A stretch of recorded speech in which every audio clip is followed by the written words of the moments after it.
Thank you for tuning in. We've made it to series 6 of our Prehab special series brought to you by PESFIT and the lovely team here located out of Williamsburg, Virginia. Thank you guys for joining us. Today we're going to be covering the scapula. Last week we talked about the thoracic spine, which is the middle of the back, and how it's designed to be mobile. Well, the scapula is designed to be stable. Our body can only be as strong as our weakest link, and plenty of times I find clients, athletes that have strong biceps, strong quads, strong chest muscles, but the scapula stability and the attention and the awareness of what's going on at that joint is absent. So today I want to educate you on what you can do to create stability from the scapula standpoint. There's this thing called scapulohumeral rhythm, and what that means is the scapula is your shoulder blade essentially. It's not connected by bone to the back, it's connected through tissue. If you think about the scapula, let's say that my hand here is the scapula. You have your upper traps, which are your neck muscles. You have muscles under the lat, you have muscles under the arm, you have muscles in the middle of the back. And anytime you move your body, if you raise your arm up to the side to do shoulder abduction, that scapula has to rotate. So my shoulder blade has to rotate for me to create this motion. It has to be stable if I'm throwing a punch. It has to be stable if I'm running, if I'm cycling, if I'm sitting. All of these things depend on that scapular joint to hold posture. Now the humeral rhythm part of that, what that means is each muscle has to do a task to create motion.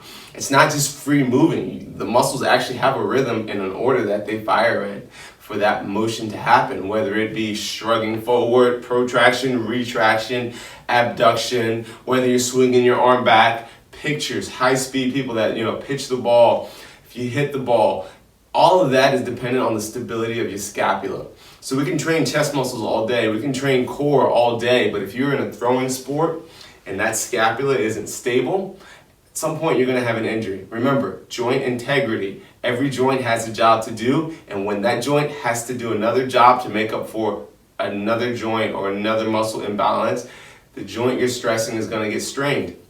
That may show up 6 months, that may show up 5 years down the line. Do not let these things shorten your career and hamper your fitness. So today we're going to talk about scapular stability. I'm going to jump right into it. I'm going to give you some exercises that you can do to strengthen the scapula, to strengthen the shoulder, make sure it's stable. Now, since we're talking about isolating and doing an individual joint, these weights do not have to be heavy. We're focusing more high reps here, lower sets, high reps, or we can even do 3 to 4 sets, 10, 15 reps. If this is new for you and you're maybe coming off of an injury, maybe you're actually coming out of rehab, I would stick to what your rehab recommendations were from your therapist. But if this is brand new to you, you're pretty active, pretty healthy, go ahead and give some of these things a try. Always say, let's start with less. We can always add more later. It's easier to cook up the meal rather than to overcook it at first. So let's do a little bit and let's leave a little in the tank. So when we do these things, when you're finished, what that means is you should feel like you can continue to do more. You shouldn't be at the end where you're like, that's all I got. If you're pushing it, that's a little too far. We want to be able to finish our exercises when we're talking rehab stuff. We want to be able to finish our exercises with a little more left. That means we're in good ranges there, okay? So some of the things that we can do, the first one is one of my favorite exercises. It's for the serratus anterior. It's called an SA press. So what you're gonna do for this particular movement, you can do it on a bench, you can do it on a table. You're gonna lay on your back, your arms are gonna be straight, and you wanna think about shrugging. So you can hold a light weight, 10 to 15 pounds. Arms stay straight, you're gonna shrug up, and you pause for a few seconds, and then back down. Up, pause for a few seconds, and back down.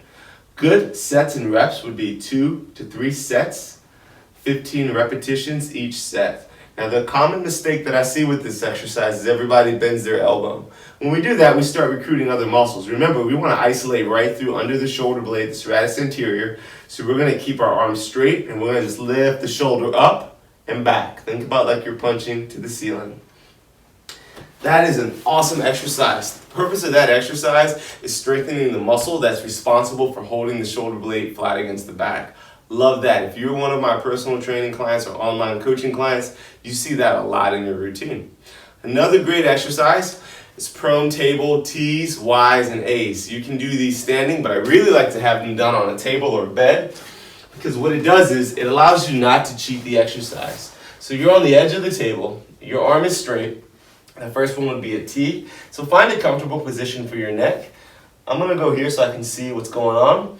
But you're going to keep that elbow straight. You're going to go up to parallel with the floor and then back slow.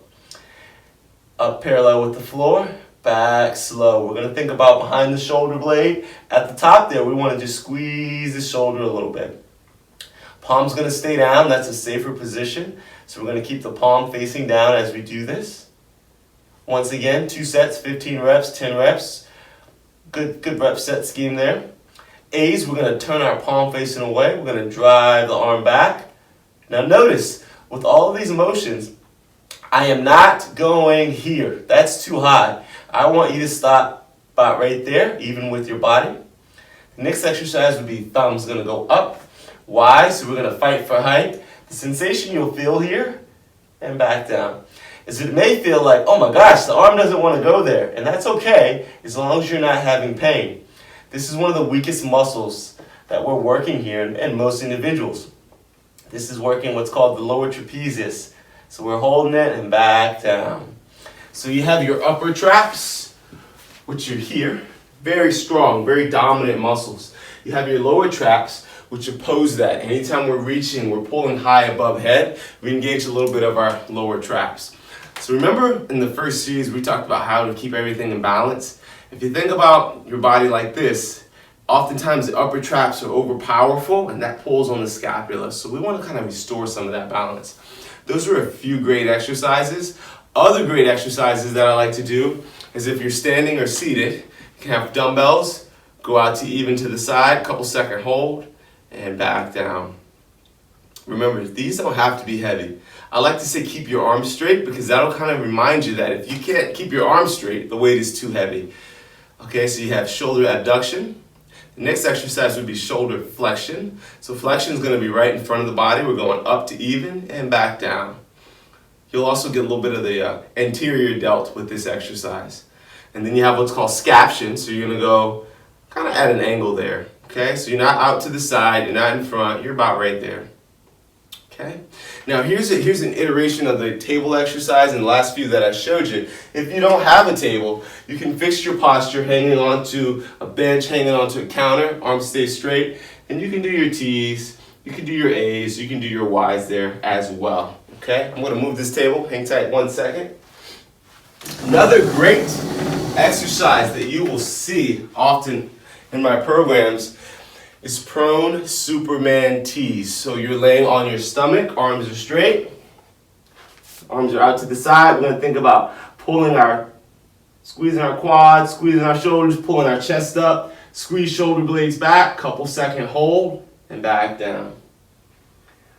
Up, couple second hold, and back down. That's a good one to hold. 1-2 second at the top, maybe repeat that 10 times. There's an interesting thing that goes on.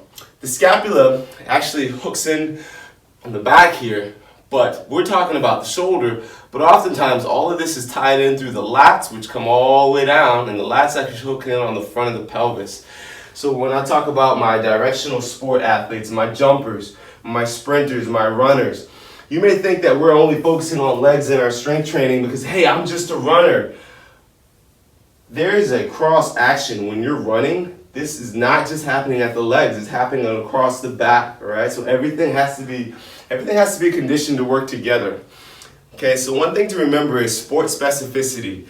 You're not going to damage your sport by doing these exercises because the body molds based on what you see, the stresses you give it. If you spend 3 days in the gym working on rehab and strength training, but then you spend the rest of the week hitting a baseball, throwing a baseball, ice skating, running, your body will never mold more to the strength training than the sport that you're doing. So you have to remember that some of these things are just there to kind of benefit what you're currently doing, but they're not there to necessarily take the place of that. So keep that in mind when you're programming your programs, with your exercise, your recovery work. Talk with your trainer, make sure you guys are all on the same page based on what that individual's goals are. Here's another great exercise that's going to help work the scapula. Okay, so we're going to go the aggressive version today. So we're going to sit in a butterfly position. Okay, hips are back, feet are back. We're going to pull our head back Elbows come back, hands come back, hold contact with the wall. I want you to go up as high as you can. You're gonna hold it for about 5 seconds, and then you're gonna bring it back down slow. Then you're gonna go up, hold it for 5 seconds, and back down slow. Wall angels, that's another posture one. We might have covered some of that in the last series. It's all tied in. It doesn't just go thoracic, spine, scapula, elbow. It's all connected, guys. Somebody had a song about it. This bone's connected to that bone, da da da da da. They were onto something. When I was in kindergarten, they were prepping me for how the body actually works. I hope you guys are enjoying this series. Promise you, if you add those exercises I just showed you into what you do on your recovery days or your low maintenance days, it will go a long way. Have a great day. Let me know if you have any questions. I hope these things help you.